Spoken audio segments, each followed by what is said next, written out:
Hello everyone and welcome to Tata Literature Live Sports Yatras. This is a series in which we bring you great sportsmen and sportswomen to talk about books, about them or by them.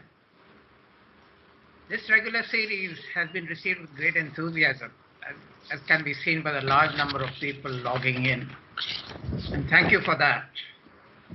But today we are in for a very special treat because we feature one of India's greatest ever sportsmen. That's 5 times world chess champion Viswanathan Anand. His first book is appropriately titled Mind Master, Winning Lessons from a Champion's Life. In conversation with him is Susan Ninan, sports writer at ESPN, and Boria Majumdar, sports historian and author who has put together this series. The book is available on Tata Click, and don't forget to send your questions for the Q&A, which Boria will conduct at the end. So Boria, here you are.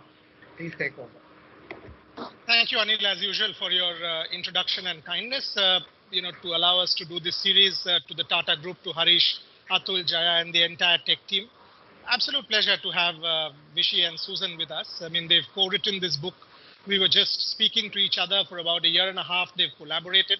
Someone we don't have today, but we will obviously talk about her, is also Aruna. I mean, always in the background. But in fact, the pre-camera conversation, and Vishy said to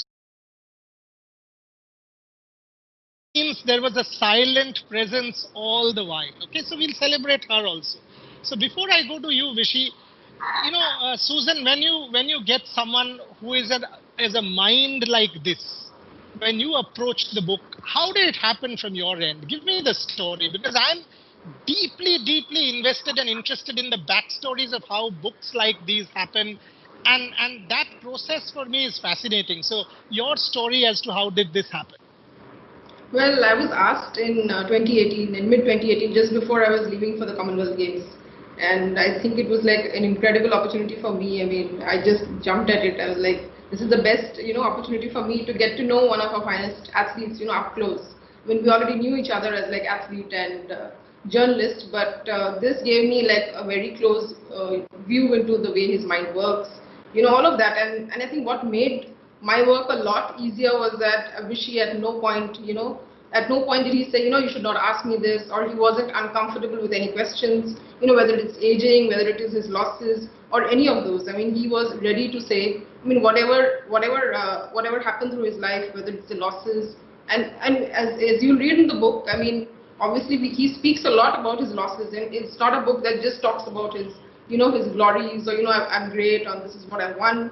I mean, he wanted to go beyond that. He wanted to say, okay, these are the losses also kind of make up the parts that are me right now, And what we wanted to do is also, because chess is, largely seen as opaque, in a way that to a non-chess fan, like in cricket, a cover drive, or in tennis, a one-handed backhand, you can see that the genius is very visible. But in chess, probably you need to deconstruct that a little bit more, which we wanted to do. Like, we wanted to take the human aspect of it, and that's what we tried to do. Yeah.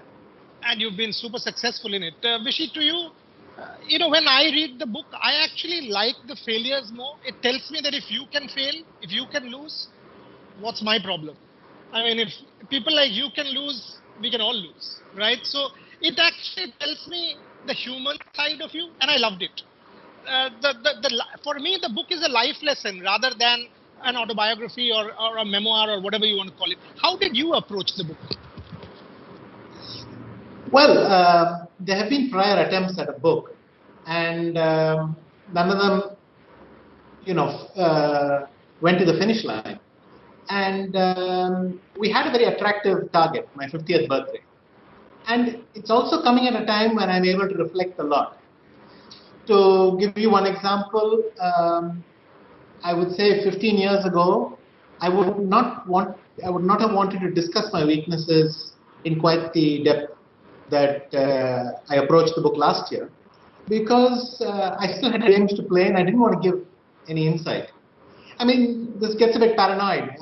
Maybe others don't really pick up on these things, but you start to, there are things you really want to keep to yourself. You have certain cards you want to hold. I was freer to let go there. But the way this book is written is, I would say, um, my life through the eyes of someone who has lived with me for the past 25 years, uh, together with 24, together with Susan's skill in presenting that to a lay audience, Yeah. and also must include Polomi's ability to see a publisher's perspective. So really, it's 4 pieces. Okay. And the nice thing for me was I did not shirk from discussing the failures and all. I mean, for me, it was finally a chance to talk about these things honestly and explore them myself.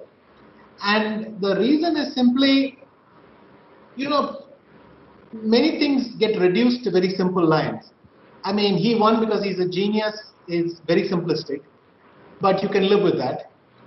But he's a choker is also very simplistic, but you hate living with that. You wanted to say, look, it's not that simple and it's more complex and it's not just a question of he should have done this, he should have done that. There's a lot that goes into it. But, well, in a normal sports journalist cycle, that you don't have time for that. But it gave me a chance to talk about a lot of things. For instance, I enjoyed talking about Karpov and Dortmund, for instance, and this little taxi episode he pulled up, because for me it's very revealing. It's an episode that I've thought about a lot and I've reflected on a lot, even though probably no one else in the world, including Karpov, has had any inkling till the book came out. So it allowed me to explore things like that more deeply. And anyway, I enjoyed it in the sense of having a free shrink, so to speak.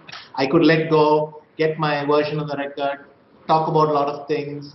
And I actually enjoyed it. I tried my best to be as open as possible because I owed it to the reader. I felt that I have to give them something that actually shows, that this is not your bio before a tournament. This is something else. Fabulous. Nicely put. Very nicely put. Susan, my own challenges when I do an autobiography or when I think about it is we are also at one level consumers of these people. I mean, whether it's a Viswanathan, Anand, or a Sachin Tendulkar, or anybody for that matter who has achieved such level of greatness. I said Sachin because I've done that. So there are certain moments of this person's life which I have interpreted in my way, right?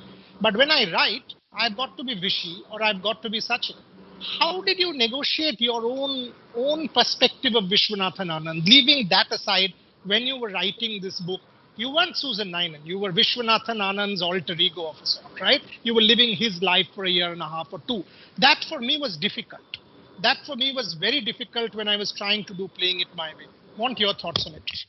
Yeah, absolutely right. I mean, I didn't want to sound like myself, obviously. I mean, so the first thing, I mean, apart from talking to Vishy, the other thing that I did was talk to people around him, like his seconds, people who have been very close to him, someone like Peter Nielsen, who's probably had the closest look at Vishy's mind while they've been preparing for games over so many years. I mean, he was one person who gave me a lot of insight. Okay, this is how Vishy reacts before a game. This is what he does before a game. Or Aruna, obviously, Aruna, I mean, goes without saying. She gave me a complete insight into what happens like minutes before a game, how does he react when he comes back after a loss, what is he like after a win. I mean, those things probably Vishy, I mean, may not be able to put it that way because he's in the moment. He would be able to tell me what happened in a game, but maybe he would be caught up in a moment to able to interpret it that way, that I came back and this is what happened, because he may be, in his own bubble at that point of time. So I made it a point to talk to people who are the closest to him, who know him very well, and I think that helped me a lot. And then I brought in Vishy's voice as well, and that kind of, when we put it together, I think it kind of worked out. Yeah. Vishy, the other challenge when we do a book like this, I mean, actually 2 questions to you. You're still an active player.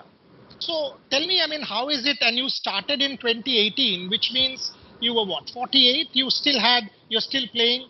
So is it that, okay, you did not have any further apprehensions about giving everything away? It's a tell-all in a sense that, okay, I'll talk about failure, I'll talk about strategy, I'll talk about weaknesses, I've got nothing to prove, so it's okay. Is that the way you approached it? And the second question is, now you've had a career which goes back My understanding of chess is you.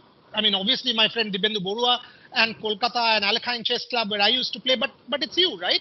So, how do you remember? I mean, that victory in Mexico, that victory in Dortmund, that victory in Linares, that victory in so and so, or that loss, we are ultimately recreating. How much do we remember when we put it down?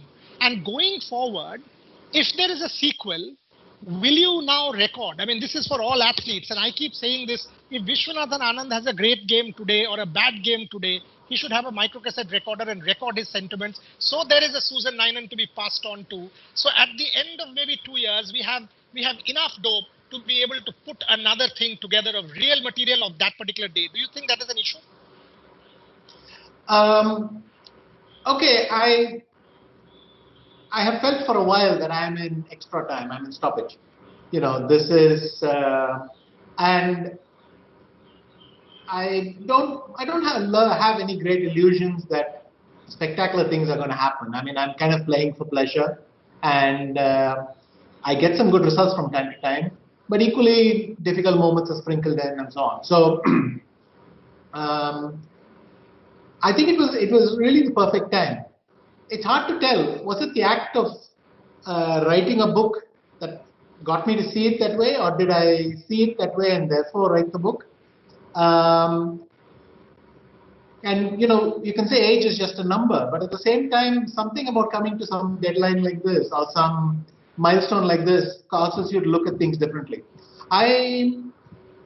As time goes by, I cherish the big victories even more. I mean, I remember Mexico even more fondly, and every small memory comes back. Not only the final day, the draw with Leko, but also the horror of the 13th game with Grishchuk, and then the struggle with Morozovic, and 2 rounds before. Every moment seems to assume more importance. And I can't say why that is, but I have no difficulty remembering. And if something special happens now, that'll also, it'll be no problem remembering it. Another one before I go to Susan. Vishy, yes, this is not part of it, but the recent win in the Olympiad. And when you now look back at your legacy, the way chess has evolved. I mean, the feedback that we got from our previous 2 sessions is also that alongside the book, our audience and our readers want your story, because you are a story of aspiration and inspiration of a certain sort, which India lacks. So when you now look back from 87 to now, maybe, how do you look back at that journey? I mean, from a sport which was hardly talked about to the number of masters that we have in India, to it becoming a mass sport and we winning the gold in the Olympiad. You've been at the core of this revolution. So talk about that bit of yours in terms of India and your own legacy.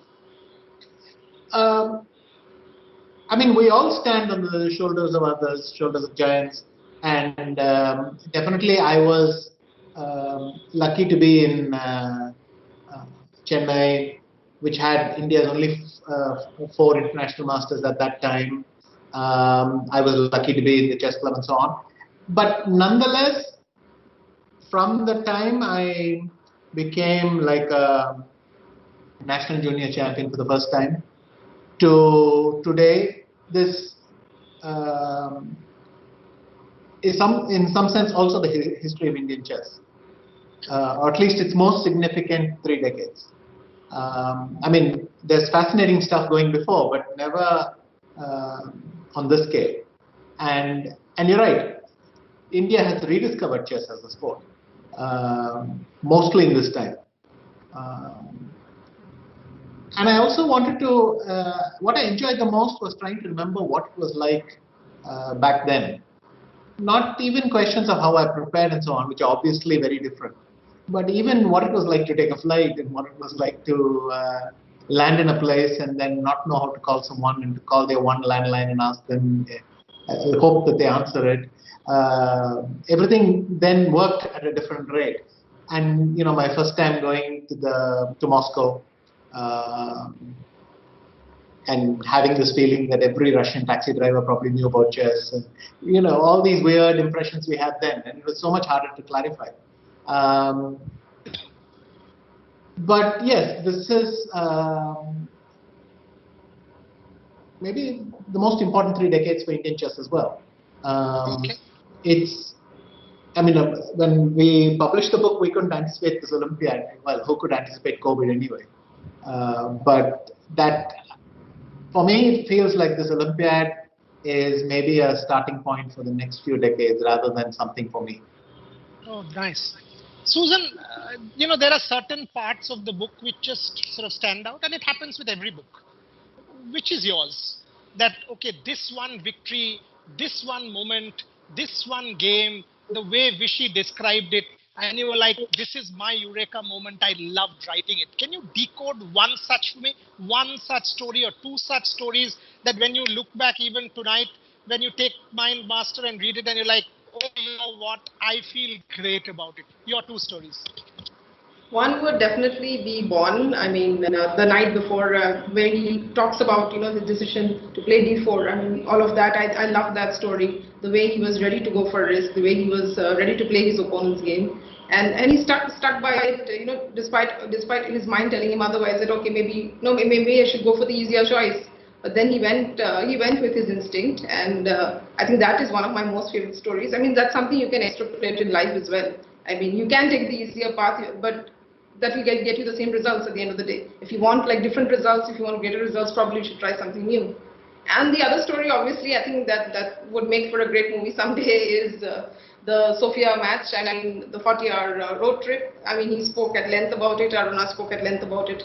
I mean, his seconds also spoke to me at length about it. The whole journey, how it unraveled, and all of that. I mean, how they kind of at the end of the day. I mean, at first they kind of got restive. Okay, what do? We have to be on the road like for 40 hours. We can't prepare, and we are headed for a world championship that he's defending. But then at the end of the day, you think, okay, this is what we can do. Things are outside our control. What we can't control, we might as well make the most of. So they made a road trip of it, and he got there and he won the title. He came back a champion. So I love those two stories. Yeah. Vishy, if I take that, and this is just me now, this is very COVID. I can't control COVID, so what do? I decide to do the road trip and you become world champion. I mean, the negativity and the spiral and the gloom that all of us are in at this point in time, each of us are in that negative space, and you are confronted with something that you have to do, and you're left with no choice. You sort of somehow come up with something incredible. Can you tell me this story? I mean, I know you've written about it, but recreate it in flesh and blood for my audience. What went through your mind? What was Aruna's input? Break it down for me so that people know how you overcame hardship, because that's the message I want to give my audience. Okay, so I'll start with a funny story. My father told me that April 14th was, and then one day we couldn't. I mean, if there's a prize for an astrological prediction, it has to be there. The first thing was, should I fly? Just like COVID, there is a delay in accepting reality. So for me, the thing was, well, of course, but maybe tomorrow flights will resume. Well, looking back, we understand that it took a week, but when you're there, it never seems clear that it's actually going to take a week. So on the 15th, I said, well, it makes no sense to take a bus, because if flights resume, we will still have a day left to travel while flights have already landed. It doesn't make sense. And Aruna said, yeah, but we can't do this forever, but she didn't press the point the first day. Then 17th arrived. And at some point in the 17th, she said, we can't sit around here forever. At least on the 18th, we've got to make a move. And her friend said, yes, so far, European airspace regulations don't look like they're going to be weekend and so on. So I was having difficulty accepting, because I just didn't want to get on a bus and travel for this length of time. But also one of my close friends was a man called Eric Van Rijn, who worked in Lufthansa. And he'd given us very good advice. He told us, run to the airport and get out your luggage now. Don't wait, because once they lock everything in the airport, security procedures will kick in, because we had checked our luggage through to Sofia. He said, go to the airport today and say that you want to take it out. On the 14th itself, by evening, we ran back to the airport, said, no, we actually don't want to check in our thing. We took it out and we brought it back. Otherwise, half this wouldn't have worked. And then we took the bus ride. I mean, I won't elaborate on the bus ride because that is very detailed in the book. But for me, the decision to get on that bus and go, and then there were a lot of road shocks. Initially, you had this feeling that we should do some work on the bus. But after 2 hours, we all understood, look, we are fooling ourselves. Nothing is getting done. Nothing is really getting done. And we are working out of guilt rather than anything else. So the best decision we did was to start watching all sorts of series. We started with Dr. House and then ran out of series very fast and then hit upon the Lord of the Rings. And Lord of the Rings, we had like an extended version so that we thought, okay, great, we'll really drag it out. And we started watching that. I think the only special story there is just the absurdity that when we reached the hotel in Sofia, we had 10 minutes left. We asked the men to keep driving around the hotel till we could finish the last 10 minutes. I mean, it seemed just perfect for that moment. Then at 4 in the morning, we arrived we checked into the hotel, and finally we could eat some decent food because this roadside stuff we were eating, I mean, we didn't even feel like eating. So finally we got some decent food at 4 in the morning, and then we slept and woke up at 3 or something, and we had a couple of days. It was much more exciting for Aruna, because much more challenging for Aruna, because she was negotiating with VDA the whole time in between. She was sitting in the van while we were watching all these series. She was on phone calls, and the whole time to negotiate, the force majeure clause, to push the date and so on. But and then once we arrived, we heard the story of this supercomputer. Now you can laugh at it a little bit, but back then we had to take it into our planning. I mean, what if it wasn't a bluff? And how do we cope with it? And that was maybe the most, I remembered once a story with Kochnoi, which is that he started obsessing about some Anand Margis who Karpov had hired, or claimed he had hired. And Karpov himself, I mean, the Soviet team themselves were laughing in the hotel about this joke. I mean, they did it as a practical joke. But Kochnoi became so obsessed on them, he kept on looking at them, and it kind of drove him wild. And my feeling was this computer shouldn't end up in the same situation, that I end up second-guessing myself all the time. So we had to make some quick decisions. The first thing was to pretend the computer wasn't there. Second thing was to tighten our preparation a little bit so that I could no longer needed to think about the computer, and then we did. So some profound insights in that thing, but basically when I think of it, it just reminds me of a tiring journey. Yeah, except the last line, everything is great, isn't it? I mean, yes, it reminds us of a lot more. Susan, if there was ever someone who doubted the role of superstition in sport, or said, oh, it is all bogus, we'll have to listen to this story. And you will say, for God's sake, let's all be superstitious. Okay? So I mean, I don't know which planets were out there, but they are magical, I can tell you. I've never seen such a gap between following your horoscope and not. Hey, Vishy, I know you are anyway a millionaire, but if anyone's listening to this who invest in someone who, Vishy can be the brand ambassador for any brand which now invests in planets and stones and whatever. Take him in. You will not have a better story for your ad campaign. But Susan, we keep talking about Aruna. I mean, and here is a tricky one. It is difficult for Vishy to talk about Aruna because of the relationship. I mean, or to a degree we start to take things for granted in a little bit of that, like he said, she was on the phone. It's massive. On the other hand, knowing her, she would also not want to put herself out in the public domain. After a point, I don't want my story, it's Vishy's story. How did you negotiate that challenge? I mean, give her due because she is as much part of the story. At the same time, to stay away from overdoing it. I think this is a very, very important thing for you to negotiate. How did you do that?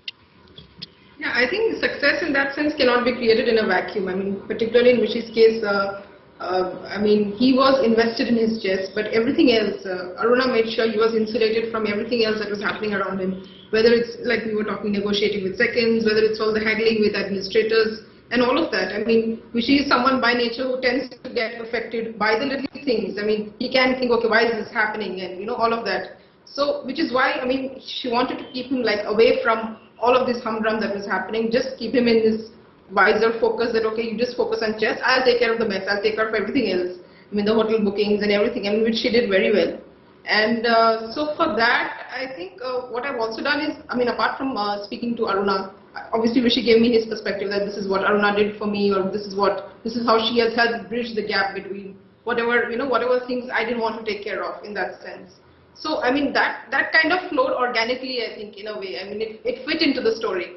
I mean, when you speak to a lot of people, you get a version that kind of fits organically into the story, and I think that really worked in this case. I mean, we made sure we were not overdoing it, of course. Okay. A follow-up there. I mean, one thing is obviously to get a sense of, you said you've spoken to a lot of his seconds, you've spoken to a lot of the others, the background research. I mean, I can give you many more instances from my own experience of playing it my way, where I thought this needs to go in. Was there any moment where Vishy said, oh, you know what, leave this out, I don't want this said? And you as a writer felt, no, I really want this story in. Were there debates? Did you guys fight? Did you guys challenge each other? Was it, I mean, did you guys come to a disagreement of sorts on occasions? I did, and I had my issues with it, and I used to get mad saying, why is Sachin not allowing me to do this? Did you have same experiences? Not majorly, because like I said, I mean, here what worked to my favor was that Vishy was ready to say everything. It was like, okay, I don't mind this being said, I don't mind this also being said. It was like that, maybe apart from maybe one or two stories, which I don't know if I should mention here. I'm not. No, I won't mention it because it'd be absurd that we didn't put it in the book. Okay, yeah. There is one story that I simply put my foot on and said that one's not going in. And I think that's the one Susan is referring to as well. Yeah, I really love that. That's one story which they thought was gold, and I said no, but that one's not going in. So while you don't give me the story, don't give me the story. But why? You said you to have no apprehensions. You don't need to prove anything. Then why? Why not give something which whatever? Give me the backstage. Don't give me the story. Generally, I was more comfortable, showing my things that were happening inside of me was no big deal. But this was someone else. Oh. And I just did not want... it's impossible to put that story in any context. It will leap out at people. So I just wanted to leave it there. Okay. Vishy, a follow-up. I mean, when you look back at this journey, I mean, I find it almost like a bit of a fairy tale that you did not come from a tradition like the way, and this is based on our interviews also. This is not a question from the book, that, your methods were different. All of a sudden, you were a breath of fresh air challenging the Russians. Everything about you was different, yet it worked. When you look back, what made it work? And this you do talk about. But for my audience, if I ask you to decode it in the next 2, 3, 4 minutes, what makes Viswanathan Anand tick the way he has for a period of 2.5 decades? To be at the top for 2.5 decades is the most difficult thing. You can come win 1, 2, but to win when you are at your worst, or when you are challenged, say against Gelfand, when you are not in your best form, you are challenged within yourself, you're still winning on a bad day. That for me tells about greatness. Talk to me about that. I think it's twofold. I think I'm flexible. I'm not too dogmatic on many matters. So, if something doesn't work, literally I'll regroup and try something else. And I'm willing to learn. That's a big help. So, when something, I hit my head on the wall once, and the second time around, I'll try something else. The other thing is also sheer serendipity. And recollecting it for the book reminded me even more of this. At so many moments, there were so many chance encounters, friends, people who then were so loyal and helped me over many years. But there were very often a chance encounter somewhere. And I cannot say that it would have worked without all that help. To give you one example, but of course, every one of my meetings with my friends, very deep relationships. But Morris and Nevis, that was so unexpected. You couldn't have. There was no reason why it should have happened, except it did. I met them in Linares, and then that changed my life so much. In fact, I think Nevis did a lot to convince Aruna to take up this role, because Nevis kept on saying he's really very bad at managing his own affairs. He obsesses on minor rubbish and forgets about the big picture, so you need to help him on this. I mean, I can easily imagine that happening, because Nevis herself was doing that for many years. But there are just so many other friends, Albert, Frederick, Hans Walter, many people in India, so many chance encounters that shape your life. And I was able to take advantage of it. Okay. Vishy, a follow-up there. What I want to know from you is, when we look back, each of us have these experiences in life or incidents that sort of come naturally to us and go. But when you are writing something down, penning a memoir, penning an autobiography, and you suddenly think that, oh, there is this little incident which may not have, been part of the bigger picture or been a standout in that sense, but was key to you. Key to you, it made a difference to you. That little incident which made a profound impact may not be for us, because your life has been a public book. We have consumed Viswanathan, Anand, Susan has, I have, of course she has more closely, in the media domain. Can you tell me about a couple of such instances when you wrote and you thought back to those instances and there were pleasant memories that, oh really, I really want to talk about those because they've sort of gone into the back burner, but they are really profound, important incidents? I think here, in fact, Aruna's role was much bigger, because my own tendency would have been, out of 100 stories, not to realize that 80 of them could be interesting to other people. I would think, yeah, but that's a very chess thing. I don't know how we're going to explain it to them. But Aruna saw the interesting side of it. And then, and also she has again, I said, it's like someone who knows me almost as well as I know myself, but is sitting beside and able to, and she has an excellent memory for these things. So a lot of incidents that I forgot about because I was absorbed in the game, a lot of the background comes in. And the second thing is, obviously, Susan and me have interacted for a while before this book.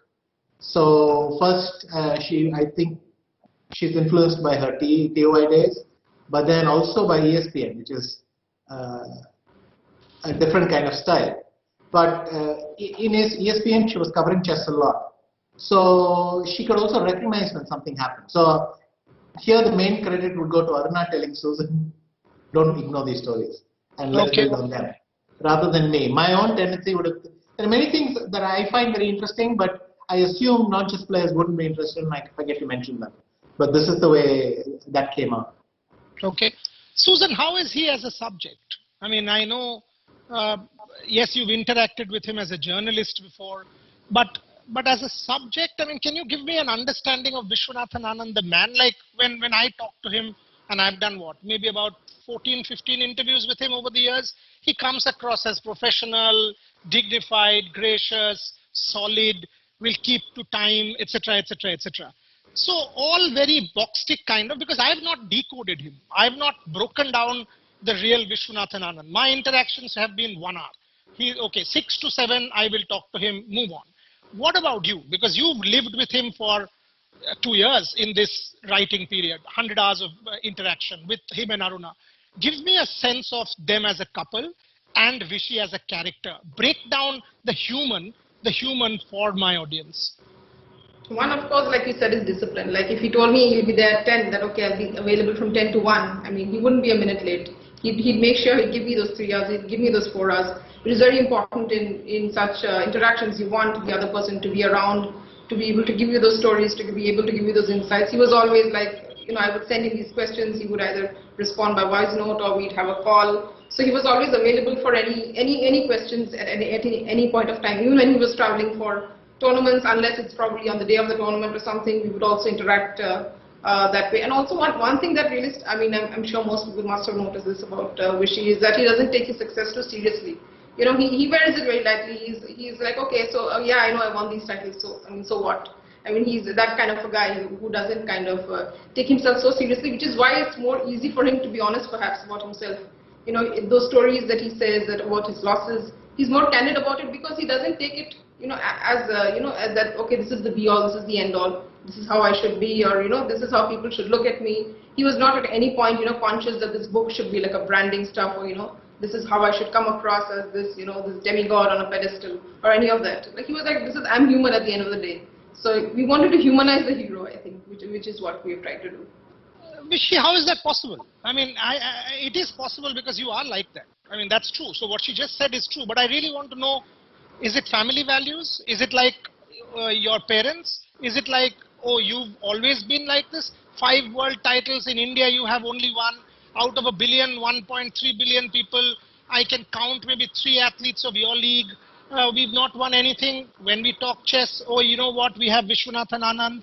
It can easily get to your head. It can. It should. Right? You are 1 in 1.3 billion. How is it that you still remain rooted? How is it that you still have a smile for everybody? You respond to WhatsApps on time. By the way, I've got to put this on record. I asked Viswanathan Anand for a memorabilia, piece of memorabilia, and I chased him for a while for my museum. And you know, I thought he'll scribble something, write something, give me some of his stuff. That he tells me, and he sends me a photograph which is still there on in my WhatsApp chats. These days, WhatsApp chats get leaked, so I'll put it in the public domain in any case. So he actually tells me this is from Linares 1998, and I'm like, you want to give this to me for the museum? Now that is Viswanathan Anand. Tells you about something. I mean, it's not, oh, you know what, my trophy, I'll keep this. Maybe I was like that. I would cling on to it. But how is it possible? Give me an insight, Viswanathan Anand, into your mind, into your family, into your values, that you remain the way Susan Ninan just described you to be. Well, let's start with what Susan said, that in fact I didn't want to, well, I see my life as an emotional roller coaster. But I'm amazed at the number of people who tell me, oh, you take it so well, you're so well behaved, that sort of thing. So there are a couple of things here. I mean, clearly I had good upbringing, not only in the sense of being understand you can't throw a tantrum in public, but also in the sense of putting things in perspective and not letting, in the end, it's a chess game, you can't let it go to your head. So that I credit to my upbringing.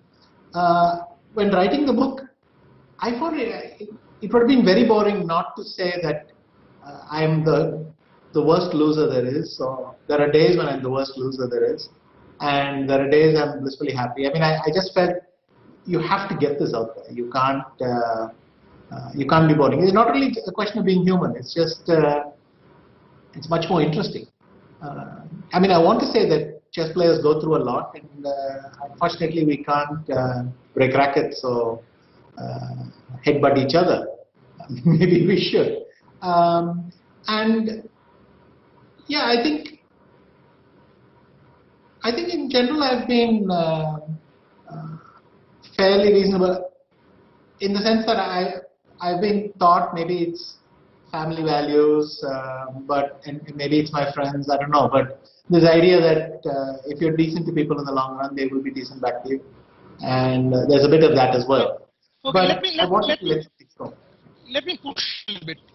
When you lose, I understand that you'll lose it someday, you'll get angry, you'll get frustrated, okay, you take the loss well. But when you keep winning, 5 world titles, how do you motivate yourself? I mean, how do you deal with success? For me, dealing with success in that sense, well, you won the world championship for God's sake, once, twice, thrice, 4 times. How is it motivation number 5? How do you dig deep? Like, for anybody, if you've been there, done that, an Olympic gold, you've done it. You've done it, job done, sorted, move on. In your case, 1, 2, 3, 4, 5, how did you do that? And the same question for Susan. Susan, how is it, what was it like? I mean, for Viswanathan Anand, 5 times, how did he deal with success? The same question for both of you. Vishu, you go first. Okay, so again, if you see my titles, the first one happened in 2000. I qualified for the first cycle in 1990, and I got my first title in 2000. And then the next title after that came in Mexico, 2007. third in 2008, fourth in 2010, fifth in 2012, and so on. So there are huge gaps here, huge periods where I'm waiting, striving, working, trying to get it. The first one is obvious longness. It's 10 years. But then right afterwards, I have this Dortmund tournament. And so there is a pattern. You keep striving for something, you come close, you miss it on many occasions, then you get it. And then you have this disaster, then suddenly everybody is laughing at you, or you feel that everyone's laughing at you. You struggle, you come back, 2002. Then 2006. Till 2006, no matches at all, no World Championships, everything is stuck in this politics. Finally, in 2007, we get a chance to play a tournament again. And, the hunger comes back in 5 years, plus there is the ebb and flow of tournaments. So between a lot of my matches,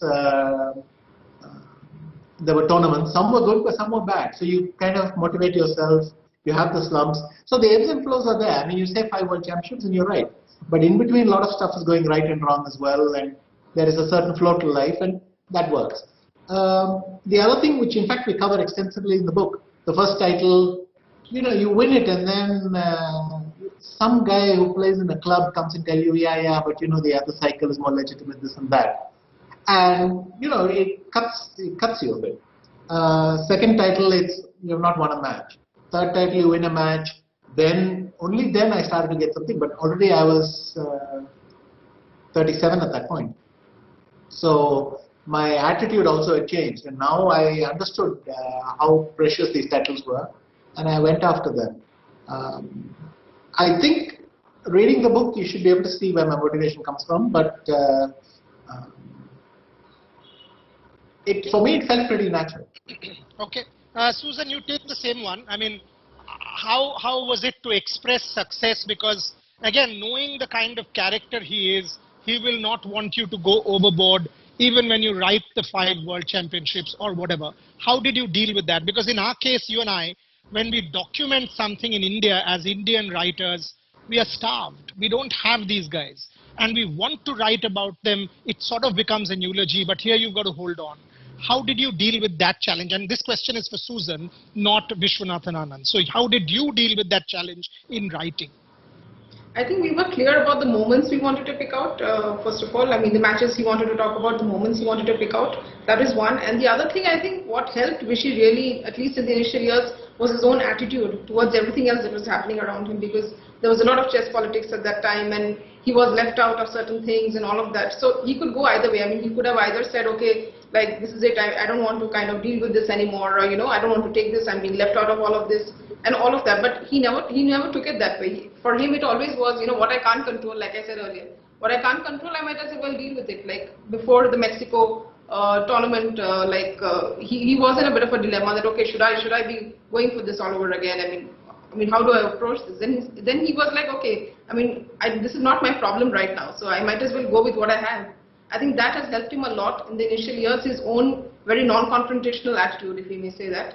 I mean, he didn't want to get sucked in the other things and expend his energy when he could just as well play chess. Okay. It's 6:43 and I've been flooded with questions. So time I take some of them for both my speakers. Both have been very, very impressive. Great stories as well. Internet has not let us down. So technology playing ball, unlike on 14th of April. So the first one from Karti Shankar KM. Vishy, you take this. With so much advancement in technology and artificial intelligence, do you think humans will ever be able to beat machines in a game of chess in the future? No, humans will never beat computers in a game of chess, and nor will humans beat computers ever again in any variant of chess or any game where you tinker with the rules. Because computers will master it in a couple of days, and humans will have to start like 500 years ago. So, we are never going to catch up. These things are gone in the same way that we will never again run faster than a car. Unless we become cyborgs, So it's just not going to happen. But there is still some value, I think, in learning how to use computers and learning the things that they tell us, which we find out things from them which otherwise are inaccessible to us, and making sense of that. I mean, in the sense they give you answers, but understanding why those answers are true is still something for us. And the other reason is computers will crush humans, even if humans were perfectly stable. But we have so much instability built in that we will inevitably end up making a mistake somewhere. So even if we catch up in strength, which is not going to happen by the way, but even if we did, we still have that other hurdle. So we're just not going to catch up with that. Okay. By the way, let me just say these 5 questions that I'll ask, I've asked one. These are all winning questions and you get a gift from Tata Click, which our team will be in touch with. So this one, Karti Shankar KM, you've got yourself a winning gift. The second question is again for Vishy before I go to Susan with the third. The question is from Kedar Rele, and he asks, how do you see chess strengthening the intellect of the young Indian mind, and will it help the young mind by playing? Will it help in their growth and foundation? Question for Mr. Anand. It's fairly well documented that children who play chess, I mean, first of all, it automatically teaches you to control yourself for at least a short duration. It trains your memory. It trains your ability to focus on a problem and push the rest of the world aside for a brief bit.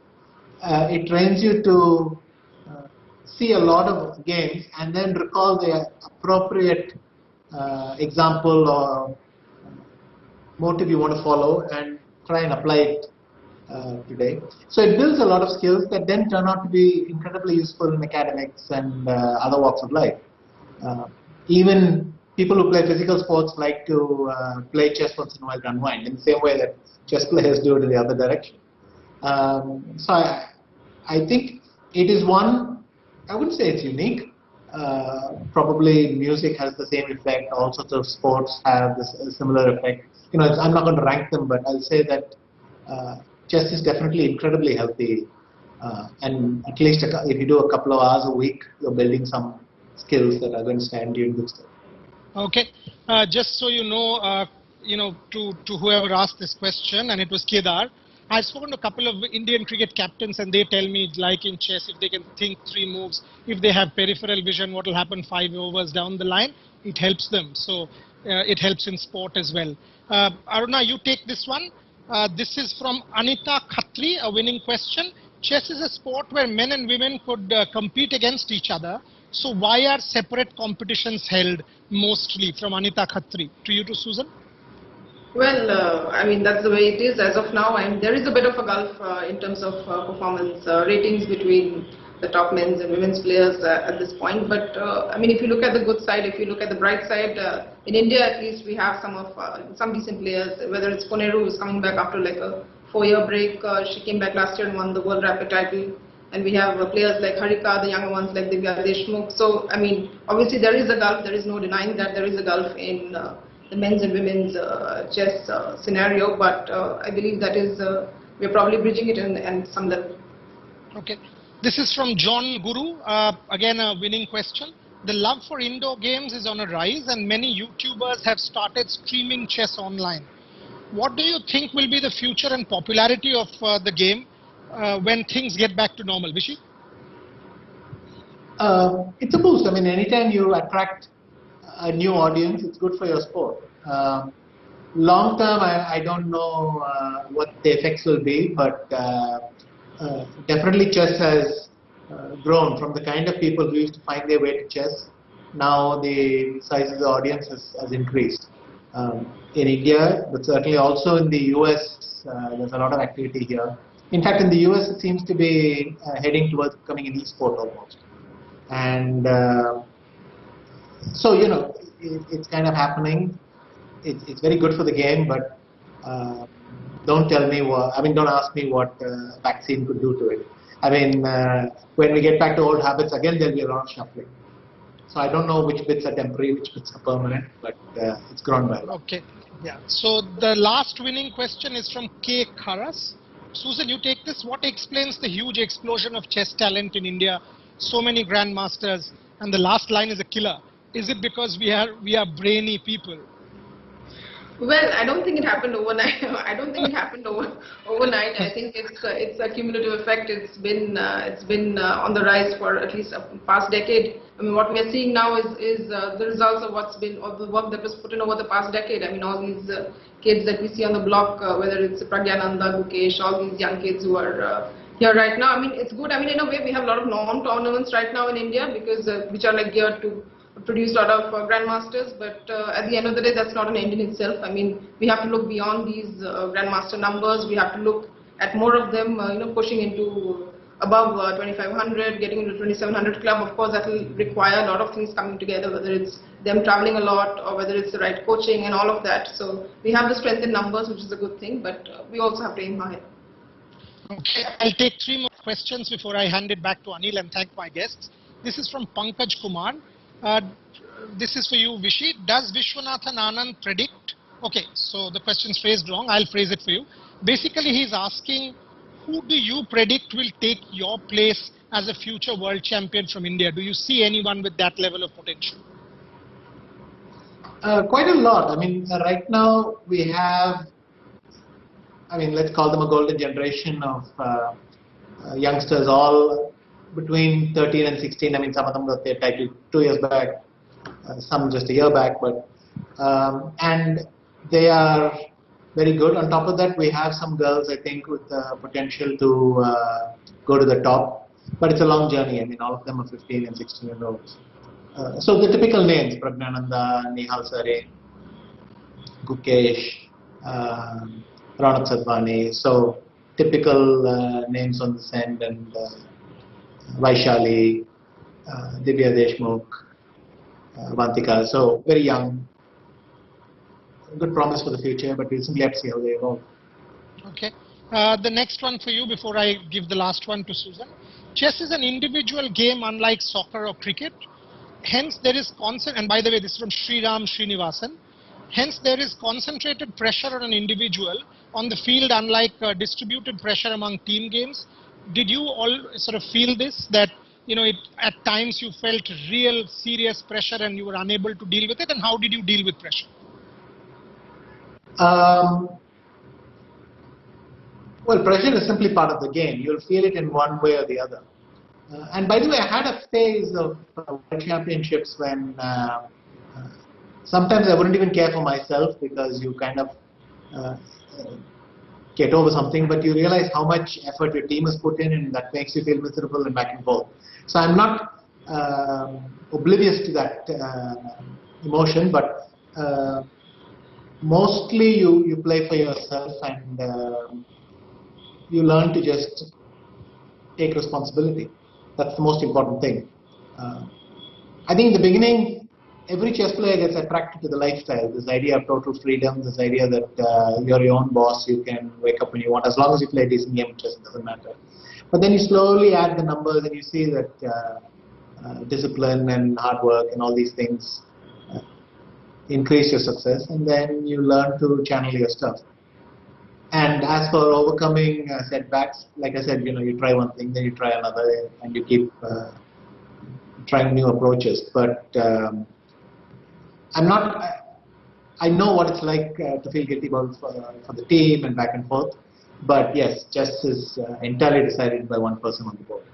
Okay. This is from Anuprabha Bhaduri, Susan, and this is a critical one. Says, why has India's best ever player not spoken out in the book against the ugly mudslinging and mess that the All India Chess Federation goes through for years now? You can take it, you can leave it, but that's a question, so I'll have to ask you both. Do you want to take that? Did you want to comment on establishment, or was it just, it was not a subject that needed to be tackled in the book? Susan, you, and then Vishy can have the last word.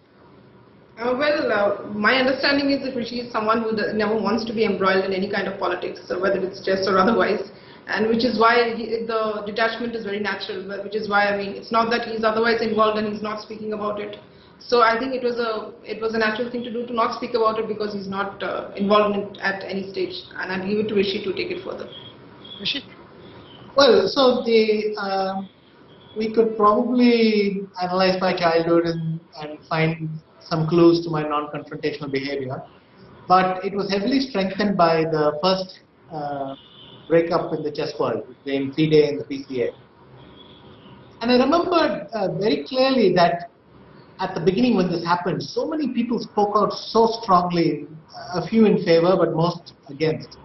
And they wrote elegant editorials and even composed lovely poems and limericks, making their case or mocking the other side and so on.